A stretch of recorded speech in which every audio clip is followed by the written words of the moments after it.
డబ్బు, అనారోగ్యం, ఉద్యోగం, వ్యాపారం, అప్పులతో బాధపడుతున్నారా? మీకోసమే లాంచ్ యువర్ ఫ్యూచర్ ప్రోగ్రామ్. నమస్తే రమ్మగారు. నమస్తే చే రమ్మగారు, మంచి తమాషా కథ ఏదైనా ఉంటే ఒకటి చెప్పండి. పల్లెటూరు కథ చెప్తాము. ఓకే. పూర్వం ఒక పల్లెటూరులోనట ఒక రైతుకి 2-3 పిల్లలు ఉండేవాళ్ళు.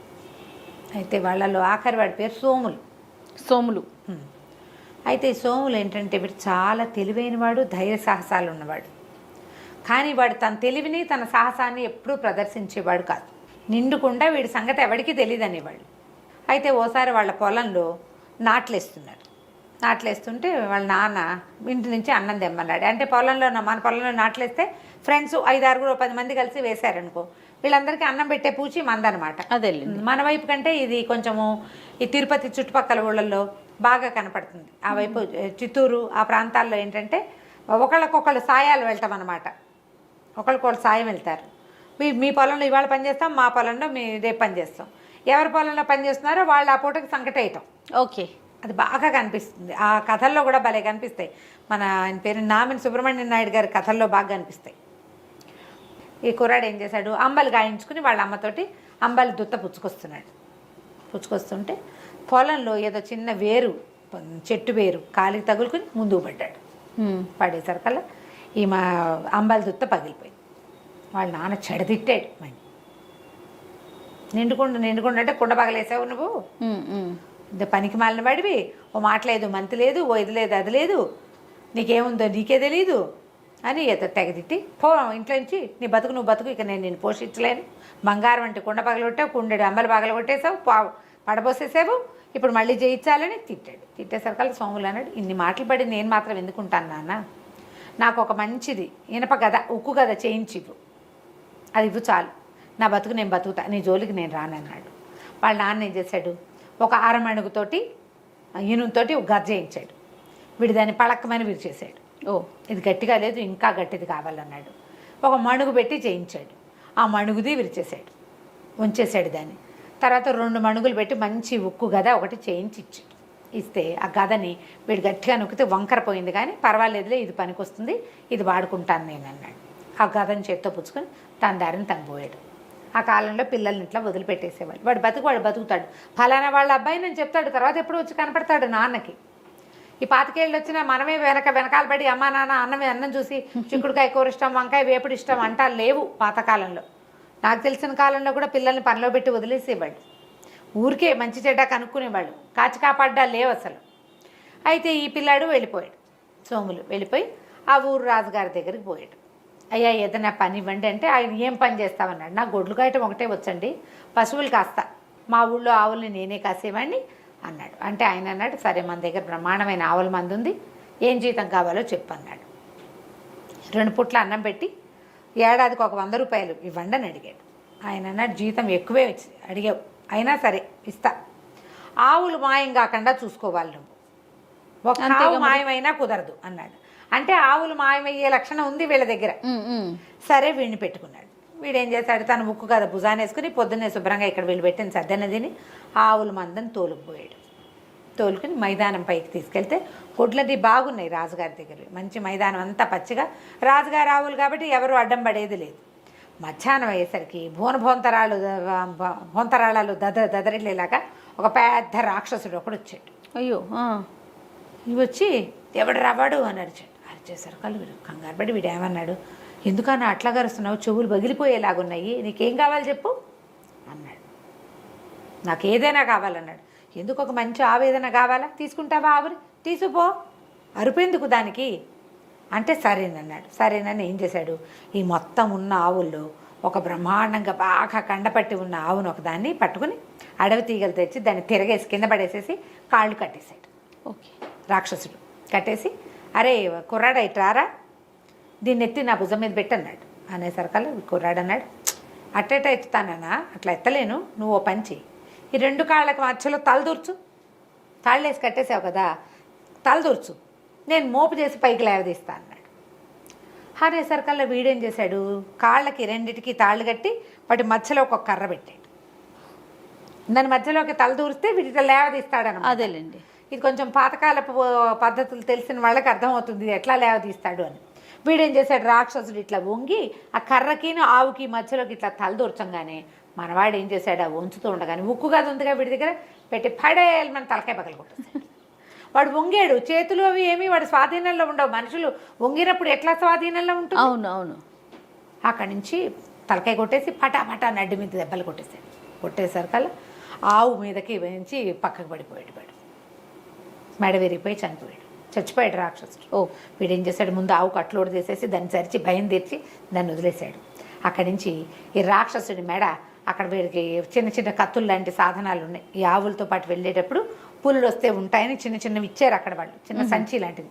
ఆ రాక్షసుడి కుత్తుకు కోసేసాడు. ఆ కుత్తుకని తీసుకెళ్ళి మెడని తీసుకుపోయి తలని చెట్ల గుబురులో దాచిపెట్టాడు. అక్కడి నుంచి పక్కన వాగు, నీళ్ళు ఉన్న వాగుంది, ఓ పక్క అంతా కొంచెం మేటగా ఉంది. అక్కడ కూర్చుని కాసేపు ఈ కర్రతో తవ్వి ఈ రాక్షసుడి శరీరాన్ని అందులోకి దొరికించేసి ఇసుక పోసి కప్పేశాడు. సాయంత్రం ఆవులు తోలుకుపోయాడు. రాజుగారు ఆవులన్నీ లెక్కెట్టిచ్చారు. అన్ని ఆవులు ఉన్నాయి. ఏమిటో విశేషాలు మైదానంలో అన్నారు. ఏమున్నాయండి, చక్కటి పచ్చికుంది, ఆవులు హాయిగా మేసాయి, ఇంకేముంది విశేషం అన్నాడు సోములు. ఇంకేం విశేషాలు లేవా అని అడిగాడు రాజుగారు. ఏం లేవండి అన్నాడు. ఇదేనండి విశేషం, ఇంకేముంటాయండి అన్నాడు. అనగానే నేను ఆశ్చర్యపోయాడు. సరే ఊరుకున్నారు. మర్నాడు మళ్ళీ ఆవులను తోలుకుపోయాడు మనవాడు. అన్నం తిన్నాడు, చక్కగా ఆవులను తోలుకెళ్తే మధ్యాహ్నానికల్లా రెండో రాక్షసుడు వచ్చేసాడు. వాడు అన్న, మా తమ్ముడేడ్రా ఏం చేసావురా అంటే, నేనేం చేశానన్నా, ఆవును మెడబెట్టి పట్టి పంపించాను, నాకేం తెలుసు అంటే, సరే నేను కూడా ఆవును పట్టుకెళ్తాను. పట్టుకెళ్ళని సేమ్ మెథడ్. ఆ ఆవు రెండు కాళ్ళు ముందు వెనకాల కట్టేసి మధ్యలో ఒక కర్ర దూర్చి తల అందులో పెట్టే లోపల వీడు వెనకాల నుంచి కొట్టేశాడు. ఈ రాక్షసుడు తలకాయ కూడా దాచేశాడు. బాడీ తీసుకెళ్ళి బాగులో దోసేశాడు. సాయంకాలం మళ్ళీ రాజుగారి దగ్గరికి పోయాడు. పశువులశాలకు వెళ్ళంగానే లెక్కెట్టారు, చూసుకున్నారు. ఏమిటి విశేషాలంటే, ఏమున్నాయండి, ఇవాళ మబ్బేసిందండి, అట్టే ఎండలేదు, ఓ జల్లు పడుతుందేమో అని కూడా అనిపించిందండి, అదేనండి విశేషం అన్నాడు. రాజుకి వింతగానే ఉంది, ఏదో జరుగుతోంది, ఏంటో తెలీదు. వాడేం చెప్పడు, వాడు ఎవరికీ చెప్పడేమీ, అన్నం తింటాడంతే, పులసగా ఏ పిన్నలు వాయించుకుంటూ తిరుగుతాడు అటు ఇటు. ఏం లేదు. మూడో రోజు మళ్ళీ ఇంకో రాక్షసుడు వచ్చాడు.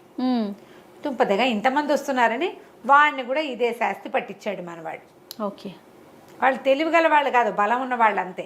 వీడికి తెలివి బలము రెండూ ఉన్నాయి కుర్రాడికి.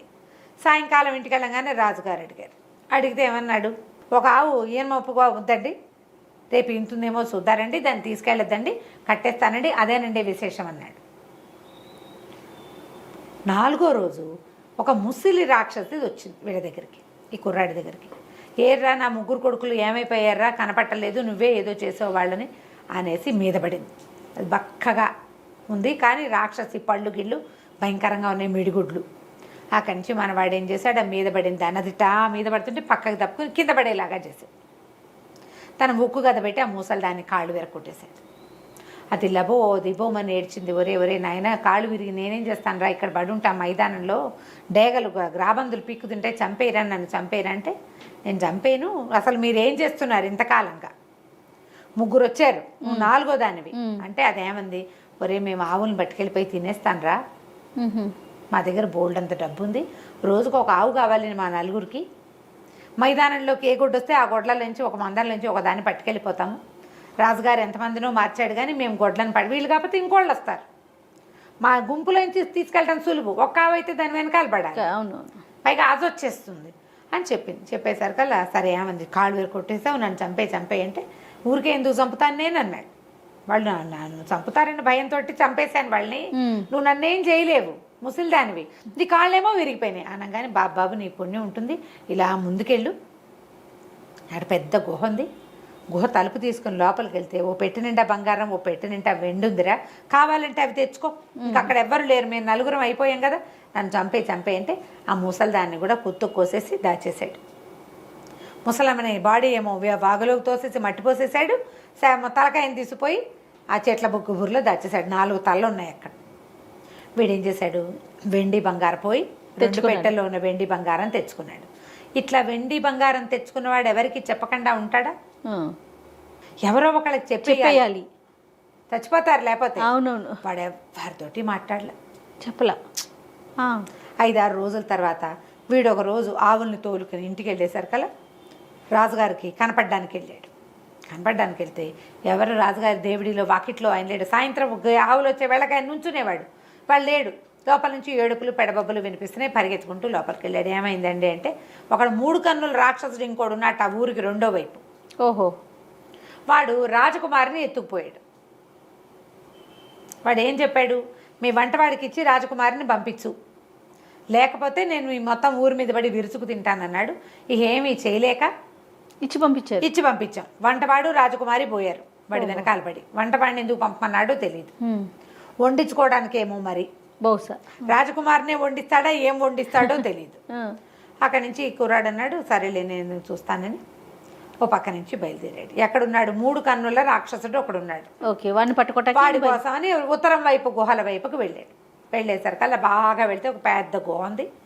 ఆ రాక్షసుడు ఆ గుమ్మంలో కూర్చుని ఉన్నాడు. యువతల ఒక బండ మీద రాకుమారి కూర్చుని ఏడుస్తుంది. వంటవాడు మాత్రం రాజకుమారిని అక్కడి దాకా తీసిపోయి వీడు ఒక బండ వెనకాల దాక్కుని చూస్తున్నాడు. ఆ 3 తలల రాక్షసుడు చూసేసరికల్లా వీడు ఈ మన సోముల దగ్గరికి వెళ్ళాడు. వీడి దగ్గర ఉక్కు గద ఉంది కదా, ఆ గదతోటి దగ్గరికి వెళ్ళాడు. వెళ్ళేసరికల్లా వాడన్నాడు, ఎవడరా నువ్వెందుకు వచ్చావు, నాకు వంట ఉండేవాడు చాలు, నువ్వు అక్కర్లేదు, నువ్వు పశువులు కాసేవాడిలాగా ఉన్నావు అనేసరికల్లా వీడేం చేశాడు, ఈ ఉక్కు గద కాస్త వాడి మొహం మీద విసిరేసాడు. అయితే విసిరేసే సమయంలో ఏమైంది, వీడు బొక్క బొరలా పడిపోయాడు. అది బాగా బరువు ఉంటుంది కదా, దాన్ని టమ్మని వేసి భుజం మీద వేసుకోవాలి. కిందకి పడిపోయాడు. ముందుకు పడేసరికల్లా మోచేతి దగ్గర అంతా ఇట్లా చీరుకుపోయింది. రాకుమార్తె గబగబా పరిగెత్తుకుంటూ వచ్చి వీడెవడో తనని రక్షించడానికి వచ్చాడని పమిడి కొంగు పర్రం జించి చేతికి కట్టుకట్టింది. ఓకే.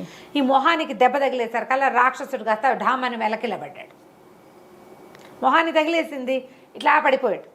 పడేసరికల్లా ఇవి ఏం చేశాడు, ఈ చేతి కట్టుకట్టించుకుని పరిగెత్తుకుంటూ వెళ్ళి తన గద ఎక్కడుందో తెచ్చి వాడి మొహం మీద చిత కొట్టేశాడు. ఒక చోట దెబ్బ తగిలిన చోటే మళ్ళీ కొట్టాలి, కొత్త చోట కొట్టకూడదు. ఎక్కడ దెబ్బ తగిలిందో అక్కడే కొట్టాలి. ఒక 5-6 దెబ్బలు తగిలేసరికల్లా రాక్షసుడు కాస్త చచ్చిపోయాడు. కుర్రాడు ఏం చేశాడు, ముక్కు గద భుజాన్ని వేసుకుని వంటవాడికి అమ్మాయి గారిని ఇంటికి తీసుకుపో, మరి నేను పడుకుంటాను, నాకు నిద్ర వచ్చేస్తోంది, పొద్దునుంచి ఎండలో ఉన్నాను అని చెప్పి వెళ్ళిపోయాడు. వాడికి రాకుమార్తె వ్యవహారం వాడికి ఏం అక్కర్లా, పని చేశాడు వెళ్ళిపోయాడు అంతే. వాడి పనులన్నీ అలాగే ఉంటాయి. అక్కడి నుంచి వంటవాడు ఏం చేశాడు, రాజకుమార్తెను వెంట తీసుకెళ్ళి ఏం చెప్పాడు రాజుగారికి. వాడికి ఏమర్థమైంది, సోములకి రాజకుమార్తె కావాలి, తనకు బహుమతి కావాలి, ఆ గోళలు లేవు. వాడు చెప్పడు. ఆ రోజు రాజుగారు ఏం ప్రకటించారంటే 3 కళ్ళ రాక్షసు నుంచి నా పిల్లని ఎవడు రక్షిస్తాడో వాళ్ళకి నా పిల్లనిచ్చి పెళ్లి చేస్తానన్నాడు. ఓహో. వీడది వినలేదు, వాడికి ఆసక్తి లేదు ఆ సోములకి. వాడు పోయాడు. ఈ వంటవాడు ఏం చేశాడు, నేనే రాక్షసుని చంపేశానండి అని చెప్పాడు రాజుగారికి. రాకుమార్తెని లోపల తీసుకువెళ్ళిపోయి సేద తీర్చారు. ఆవిడకేదో అన్నం పెట్టి పడుకోబెట్టారు. వంటవాడేమో రాజుగారితో మాట్లాడాడు. అక్కడ రాజకుమార్తె లేదు. పొద్దున్న లేచేసరికల్లా వంటవాడితో మీకు పెళ్ళండి, రాకుమార్తెని పెళ్లి చేస్తానన్నాడుగా తండ్రి, ఎవరు రక్షిస్తారో వాళ్ళకి పెళ్లి చేస్తా, నేను రక్షించాను కాబట్టి పెళ్లి చేసేయండి అనగానే రాజుగారు మరి అన్నమాటకి కట్టుబడి వాడే తీసుకుపోయాడు 3 కళ్ళ రాక్షసుడి దగ్గరికి. వాడే అక్కడి నుంచి మోసుకొచ్చాడు వెనక్కి. సో వాడితో కాబట్టి ఇక పెళ్లి చేయాల్సిందేనని నిశ్చయించుకున్నారు. మర్నాడు పొద్దున అమ్మాయి గారి పెళ్లి అని అనౌన్స్ చేశారు. అక్కడి నుంచి రాజకుమార్తె ఏమో పని మనిషికి ఎవరికో చెప్పింది, కొంగ ఎందుకు చిరిపోయింది అమ్మగారు అని అడిగితే అదేనే ఆ కుర్రాడు ఒకటి నన్ను రక్షించాడు కదా, వాడి చేతికి కట్టానే అనేసరికల్లా ఈ చెలికెత్తపోయి వాడి దగ్గర చూసింది. వాడి చేతులకి గాయాలు లేవు, ఏమీ లేవు, చేతికి కట్టానంది ఆవిడే, ఇక్కడ ఏమి కాదనమాట అని అమ్మాయి ఏం చేసింది, మెల్లిగా దాని ప్రిన్సెస్లో అందరికీ ప్రచారం చేయటం మొదలెట్టింది. వీడు కాదు ఇంకోటి ఎవడో ఉన్నాడు, వాడి చేతికి దెబ్బ తగిలిందిట, రాకుమార్తె కట్టుకట్టిందిట, కొంగేమో చిరుగుంది, పర్రుని ఈ చివరి నుంచి ఆ చివరి దాకా చిరిగిందంటే వాడి చేయి సన్న చెయ్యి అయి ఉండదు, వాడెవడో బలశాలి. వంటవాడికి ఏం బలం ఉంటుంది, వంట చేసుకుంటాడు బోడిమొహం అని ఇలా చెప్తోంది. వీడికి వంటవాడి దిలాస ఏంటి, వాడు నిద్రపోతానని వెళ్ళిపోయాడంటే వాడికి లక్ష్యం లేదు. పైగా పశువుల కాపరి కంటే వంటవాడు నయం కాదు కొంచెం మరి, కాబట్టి నాకే ఇచ్చి పెళ్లి చేస్తారనుకున్నాడు. అక్కడి నుంచి రాజు కాసేపటికి మొత్తాన్ని మధ్యాహ్నానికి ఎవరికైతే ఈ పిల్లనిచ్చి పెళ్లి చేయబోతున్నారో వాడు రక్షించిన వాడు కాదు అనేది తెలిసిపోయింది. ఒక చెలికత్తి వచ్చి వీడు కాదట కదండి, కానీ వాడితోటే మీ పెళ్లి చేస్తున్నారండి అని చెప్పింది. రాకుమార్తె హుటాహుటని పరిగెత్తింది తండ్రి దగ్గరికి. నాన్న వీడు కాదు, మా అబ్బాయికి దెబ్బ తగిలింది, వాడెవడో నాకు తెలియదు, వాడు ఎత్తుగా ఉన్నాడు, బలంగా ఉన్నాడు, దెబ్బ తగిలింది మోచేకిందంతా ఇదంతా దొక్కిపోయింది. నేను నా చీర కొంగు కట్టాను. వాడెవడో కనుక్కో, వాడికిచ్చి నన్ను పిలిచి వాడు నన్ను రక్షించింది. నేను చూస్తుండగానే గద పెట్టి కొట్టాడు వాడిని. ఓకే.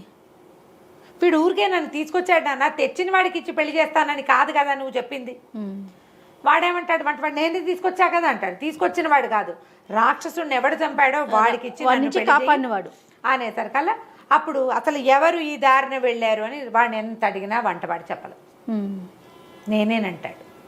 రాకుమార్తె కాదంటూ అక్కడి నుంచి ఎవరు వచ్చారు, ఎవరు వెళ్ళారు, అసలు ఈ దారి వెంబడి వెళ్ళిన వాళ్ళు ఎవరు అని ఎంక్వైరీ చేసేసరికల్లా ఒక 5-6 చెప్పారు. పశువులుగా వచ్చే సోములు ఇటు వెళ్ళాడు. వాడి భుజం మీద ఒక ఉక్కు గద ఉంది. ఈ పిల్ల చెప్పింది గద ఉంది వాడి దగ్గర అని.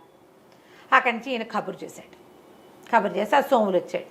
సోములు రాగానే ఈ పిల్ల ఈ అబ్బాయి నన్ను రక్షించిందని చెప్పేసింది రాకుమార్తె. ఆయన రాజుగారు అడిగాడు, ఏమిట్రా నాయన నువ్వే చేసావు అంటే అవునండి. మరి చెప్పలేదు ఏమిట్రా? ఏముందంటే అందులో చెప్పడానికి, అందులో పెద్ద మ్యాటర్ ఏముంది? అమ్మాయి గారిని తీసుకుపోయాడు, పిల్లని పెళ్లి చేసుకుంటాడో చంపేసి వంట తెచ్చుకుంటాడో తెలీదు. మన దగ్గర గది ఉంది, ఓడిగొట్టాను, పడ్డాడు, చచ్చిపోయాడు. పెళ్ళి ఇంటికి చేరేదిగా, ఇంకా మీకు చెప్పేందుకేముంది ఇందులో ఊరని అనేసరికి ఇదేమిట్రా, మరి ఇంతకుముందు కూడా ఏమైనా ఇలాంటివి జరిగాయంటే జరగకేమండి, బోల్డ్ జరిగాయి. 3 రాక్షసుల్ని వాళ్ళ అమ్మని చంపాను, అక్కడ పెట్టాను, కావాలంటే చూసుకోండి అన్నాడు. అక్కడి నుంచి నాకు వెండి బంగారం 2 పెట్టెలు ఏంటంటే ఆ రాజ్యానికి సరిపడా సంపద అది. ఓహో, మా ఇంట్లో ఉన్నాయండి అన్నాడు. మరి నువ్వు ఎందుకురా పశు వృత్తి చేస్తుంటే, నా పని అదే కదండి, నాకు అదే వచ్చు, అందుకని నేను అదే చేస్తున్నాను. రాజుగారు ఆశ్చర్యపడి, నిండుకుండంటే ఇదే ఇట్లాగా? వాడికి డబ్బులు వచ్చినా వాడు తన పని మానలా, అంతే. ఎవ్వరికీ చెప్పాల, తనంత సాహస కార్యం చేసినా చెప్పలేదు. కనీసం రాజుగారికి వీడిని నేను చంపా, ఇదిగో మీ పిల్ల అని కూడా అప్పచెప్పల. అమ్మాయి సేఫ్గా వెళ్ళింది, నాకు అంతే చాలు అన్నాడు. రాజుగారు చాలా సంతోషించి ఆ సోముల్ని తన అల్లుడిని చేసుకున్నాడు. సోములు వాళ్ళ నాన్న ఆశ్చర్యపోయాడు, అప్రయోజకుడు అనుకుంటే వీడు ఇంత ప్రయోజకుడు అయ్యాడు అని. తర్వాత ఆ రాజ్యానికి రాజు అయ్యాడు. కథ కంచికి మనం ఇంటికి. సూపర్ అండి. నమస్తే. నమస్తే.